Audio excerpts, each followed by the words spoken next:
በፕሬዘንቴሽን ላይ ከማቅረባችን በፊት ምን አይነት ነገሮች ማድረግ አለብን? ይህ ወሳኝ እና እጅግ በጣም ጠቃሚ ትምህርት ነው ማለት ነው። ዛሬ የምንማረው ይሄንን ነው። ሰላም እንዴት ናችሁ? I am Yedu. This is Yedu language tube. እንኳን በደህና ወደዚህ መጣችሁ። ከፕሬዘንቴሽን ከማቅረባችን በፊት ማድረግ ያሉብን ነገሮችን ዛሬ አስተምራችኋለሁ። ለዚህ ቻናል ግን አዲስ ከሆናችሁ ሰብስክራይብ እና ላይክ እንዲሁም ኮሜንት ማድረጋችሁን አትርሱ። እስከ መጨረሻው ቪዲዮን ተከታተሉ። Let's start. እንጀምር ወደ ቪዲዮ። የመጀመሪያው እንግዲህ እንደምናየው the number one is knowing your audience ነው ወይም ደግሞ audienceአችንን ማወቅ ተመልካቻችንን ማወቅ አለብን ማለት ነው። so እንግዲህ ይሄንን በመናረጋበት ሰዓት knowing your audience why we need to know our audience takes some time to research your audience before you start ማለት ነው. so every day የሆነ ነገር ከመጀመራችሁ በፊት who are they ማን ናቸው እነሱ or what are their interests ምንድነው ፍላጎታቸውስ and what do they expect from your presentation ከኔ presentation ምንድነው የሚጠብቁት የሚለውን ነገር ማወቅ ለም አስፈላጊ ነው ማለት ነው. before we present we have to do that and if you know that the more you know your audience you become very fluent and very easiest way ማለት ነው ተመልካቻችንን ማወቅ ነው ማለት ነው. ስለዚህ ፕሬዘንቴሽናችሁን ከመጀመራችሁ በፊት ተመልካቻችሁ ማን እንደሆነ ፍላጎታችሁ ምን እንደሆነ ከፕሬዘንቴሽናችን ምን እንደሚጠብቁ ማወቅ ይገባናል ወይም በዛ ላይ ጥናት እና ዳሰሳ ማድረግ ያስፈልገናል ማለት ነው. so if it is possible we have to make some researches on that ማለት ነው, on that topics. Most importantly, what do they already know? Knowing your audience members will help you to tolerate your content to keep it relevant and interesting. So it really helps you to make your presentation interesting because the more you know your audience, you become more easy in easy way. ተመልካቾችን እነማን እንደሆኑ ባወቅን ቁጥር የበለጠ የሚጠቅም ማራኪና እንዲሁም በኮንፊደንስ እንድናቀርብ ይረዳናል ማለት ነው. ሌላኛው ደግሞ the second one is set goal ነው ወይም the second one is set goal ነው ወይም አላማችንን ማስቀመጥ ነው ማለት ነው. we have to set a goal, we need to have set goal ማለት ነው before we present. ሁሌም ከማቅረባችን በፊት what do they want to achieve with your presentation? do you want to educate your audience or persuade or entertain? so we have to set a goal ማለት ነው. we need to know this. Am I going to, present this for the sake of teaching, for the sake of entertainment, or just, for what reason? So, presentationaችን ምንድነው ማስተላለፍ የፈለገው? ለማስተማር ነው ወይስ ለማሳመን ነው ወይስ ደግሞ ለማዝናናት ነው የሚለውን ነገር ማወቅ አስፈላጊ ነው ማለት ነው. ለምንድነው ፕሬዘንት ማድረጉ ዛጋ? ጎላችንን ካወቅን it's really help to present very well. Defining your objectives will help you to focus your presentation and ensure that you'll deliver a clear and conscious message ማለት ነው.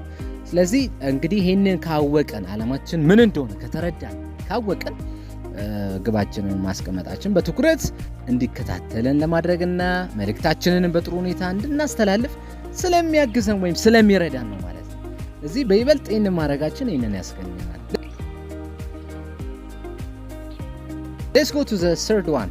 The third one is prepare your slides. ነው እንግዲህ ስላይድ ማዘጋጀት አለብን ማለት ነው. ስለዚህ ሁሌም ፕሬዘንቴሽን ከማድረጋችን በፊት ስላይድ ቢኖር if it is possible it would be more better. Let's scan and will help you to communicate your message more effectively using clear simple slides that supports your main idea ማለት ነው. main idea or main point is መስት ማለት ነው. ግዴታ ዋና ነጥቧን የምታስተላልፍ አጠር ያለች ስላይድ ማዘጋጀት ያስፈልጋል ማለት ነው. ተመልካቾቻችን ግልጽ የሆነ መረዳት እንዲኖረው ወይም አጠር መጠን አድርገን እንዲረዳ ለማስቻል ያንን ብንጠቀም it is very important ነው ማለት ነው. እጅግ በጣም ጠቃሚ ነው የሚሆነው። እንዲሁም ግልጽ በጣም ቀላልና ዋና ነጥቦች ነው መካተት ያሉበት ማለት ነው that slides. So when we prepare our slide we have to put those main points should included in that slides ማለት ነው.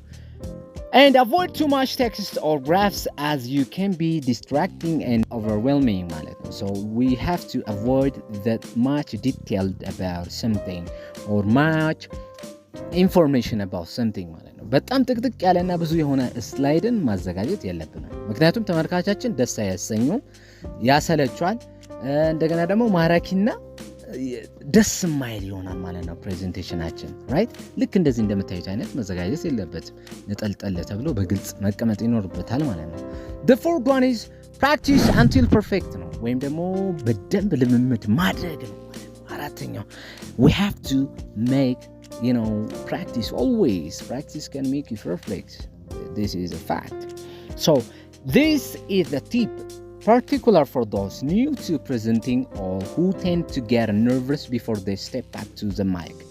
The more you practice, the more confident and polished you will be, malama. So, you can achieve that. So, በደንብ ለመማር ማድረግ ያስፈልጋል ማለት ነው።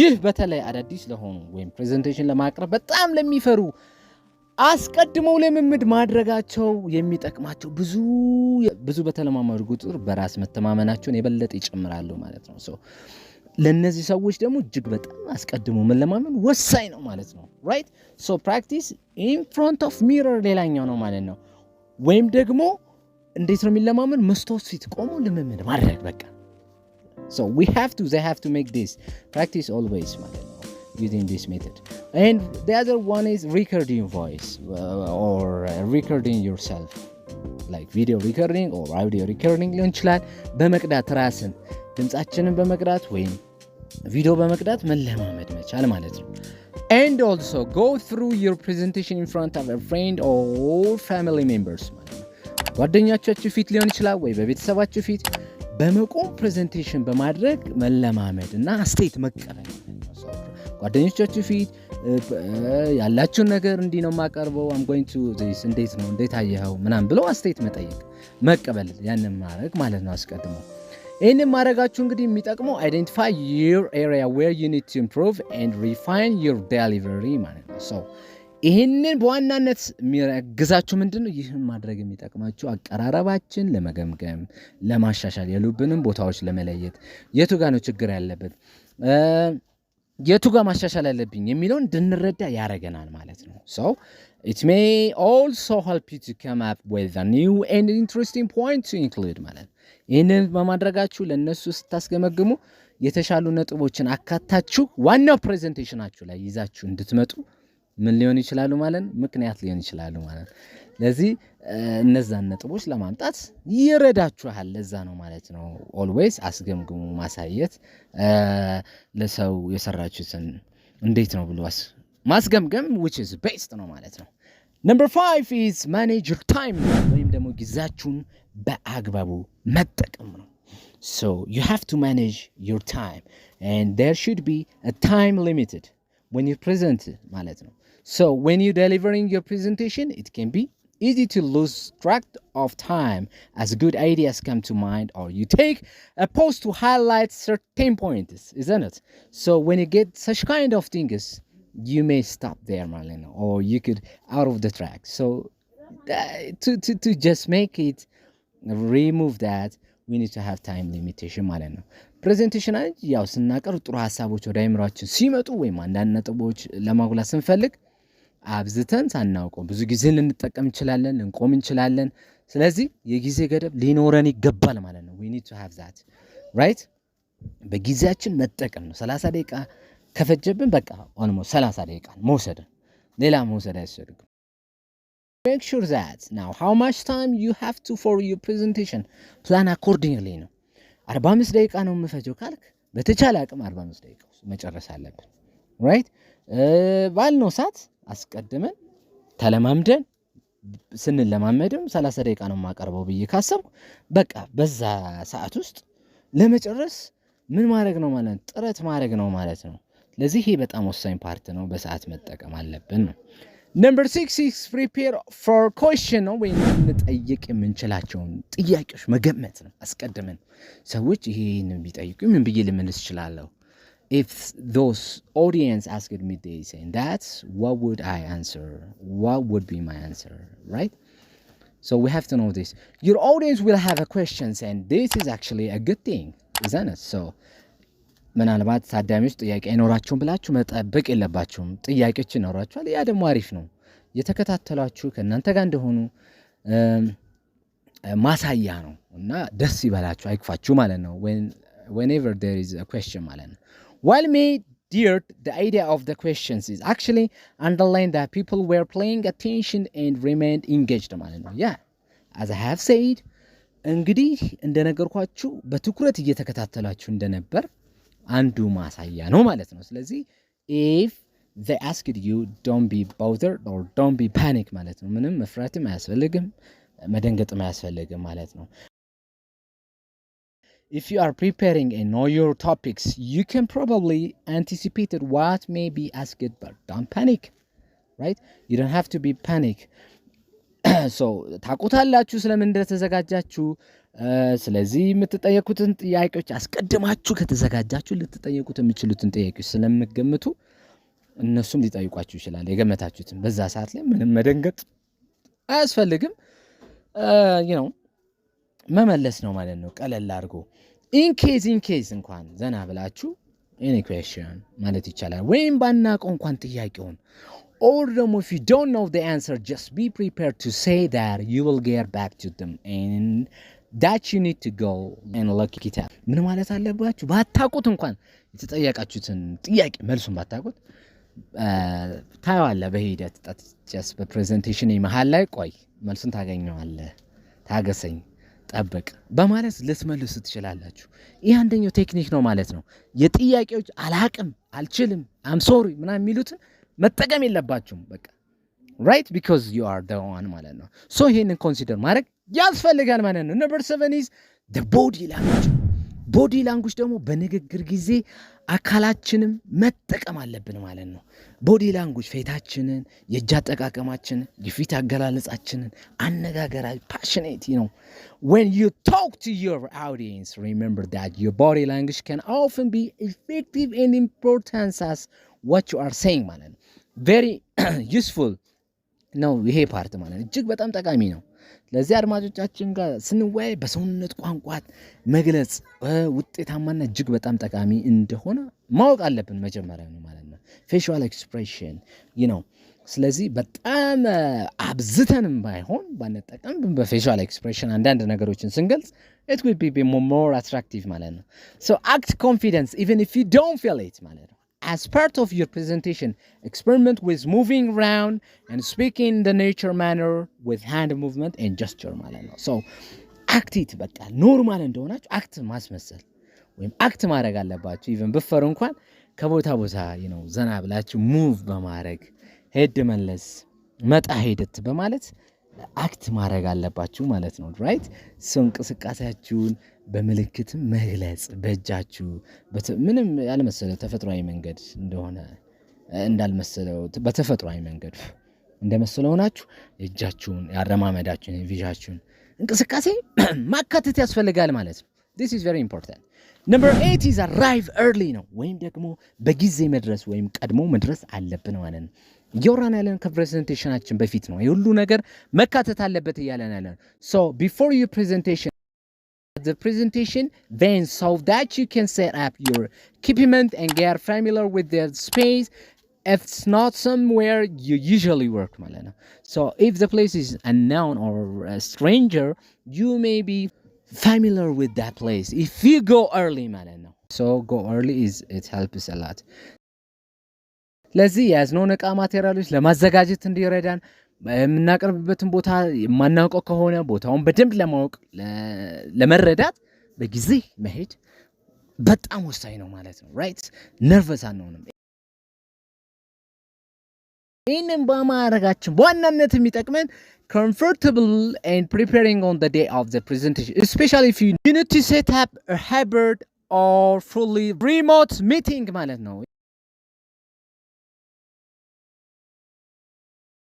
ይህንን በምናካሄድበት ሰዓት በገለጻው ቀን የበለጠ ምቾት እንዲሰማንና እንድንዘጋጅ ይረዳናል ማለት። በተለይም ደግሞ ድብልቅ ወይ ሙሉ በሙሉ የርቀት ስብሰባ ከሆነ ደግሞ እጅግ በጣም ይረዳናል፣ ያግዘናል ማለት ነው።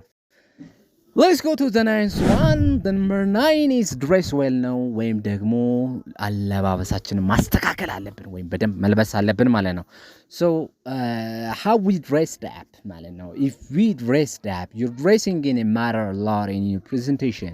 when you dress or extraordinary clause, you might lose your audience trust or attentions or, persuading ማለት ነው. So, but ስለዚህ አለባበሳችን ሁኔታ እጅግ በጣም ተጽዕኖ አለው በተመልካቾቻችን ላይ በአቀራረባችን ላይ። ተራርስ ለብሰን ስናቀርብና ዘንጠን ስናቀርብ አንድ አይደለም። ለዚህ ዝም ብለን አለባበሳችን ካላሳመርን ትኩረት ላይ ሰጡን ይችላሉ፣ ምናወራውን ላይ አምነውን ይችላሉ፣ እንደገና አቴንሽን ላይ ሰጡን ይችላሉ ማለት ፏ ብለን ዘንጠን ከሆነ ግን ያንን ያምኑናል ይቀበሉናል ማለት ነው። so always we have to remember this, and however if you dressed up to kill your audience, attracted and gives you attention, they might say wow that's cool, and you have a chance to pursue your audience in this time ማለት ነው። so እንግዲህ በጣም ፏ ብለን አምሮብን ጸዳ ብለን የምንሄድ ከሆነ ግን ኦዲየንሳችን ባው በጣም ምርጥ ነው አለባበሱ እንዲችሉ ማስቻል እንዲሉን ማስቻል አለብን ማለት ነው። አለባበሳችን ደንጠን ስናቀርብ ተመልካቾቻችንን እንስባለን። አረማመዳችንን፣ አነጋገራችን፣ አወጣጣችንን everything practice ይፈልጋል ማለት ያንን ተረማምደን ከሄደን መድረኩ ላይ we are the king ማለት ንጉስ ሆነን ማለት ነው። ለዚህ ይሄንን አይረሳ መረሳት የለበትም። number 10 is relax ወይም ዘና ማለት ነው ማለት ነው። 10ኛው ደግሞ ዘና ማለት ነው። እንዴት ነው ዘና የምንለው? ይህን ሁላ ነገሮች አስቀድመን ከተዘጋጀን እንዴት ነው ዘና ማለት የማይጠበቅብን? finally stay calm, take a few deep breaths before you begin. always ራሳችንን አረጋግተን መውጣት ያለብን። ፕሬዘንቴሽናችን ከመጀመራችን በፊት በደንብ መተንፈስ፣ ትንፋሻችን ዲፕ ብሪዝ አድርገን ስንተነፍስ ምን እናገኛለን ማለት ነው? እርካታን እናገኛለን። እና እዛ ጋር ተረጋግተን ኦዲየንሳችንን ማዝናናት የፈለግነውን ነገር ማቅረብ መቻል አለብን ማለት ነው። ስለዚህ I hope እነዚህ 10 ቲፖች it's really helped you to be a very good presenter ማለት ነው። በቀጣይ አልጨረስንም። በቀጣይ ደግሞ during presentation ውስጥ ምን ማድረግ አለብን፣ ምን አይነት ነገሮች ማድረግ አለብን የሚሉትን በቀጣይ ቪዲዮ ነው ይዤ የምመጣው። ለዛሬ ግን እዚህ ጋር ያበቃል ማለት ነው። ስለዚህ ይህን ቪዲዮ 10ሩንም ቲፖች እንግዲህ ያወራናቸው እዚህ ጋር በሃይላይት መልክ አስቀምጥላችኋለሁ። ስለዚህ እነሱን ተከታተሉ፣ ተግብሩ ማለት ነው። በዚህ መልኩ ነው ከዛም በኋላ እንግዲህ ምርጥ ፕሬዘንተር መሆን ይቻላል ማለት ነው። ስለዚህ የተጨበጨበለት አንደኛ ፕሬዘንቴሽን ልታቀርቡ ትችላላችሁ በማንኛውም ቦታ። it could be at a school, at a workplace, any work meeting ሊሆን ይችላል። በፈለጋችሁት ቦታ ላይ ማቅረብ ይቻላል ማለት ነው። ስለዚህ በቀጣይም ፓርቲቱን ይዤላችሁ ምርጥ ቪዲዮ ነው ይዤላችሁ መመጣው። እስከዛው ግን ለዚህ ቻናል አዲስ ከሆናችሁ ሰብስክራይብ፣ ላይክ አድርጉ፣ ሐሳብ አስተያየታችሁን ጻፉልኝ ከታች። እስከዛው እስክንገናኝ ባባይ ቻው።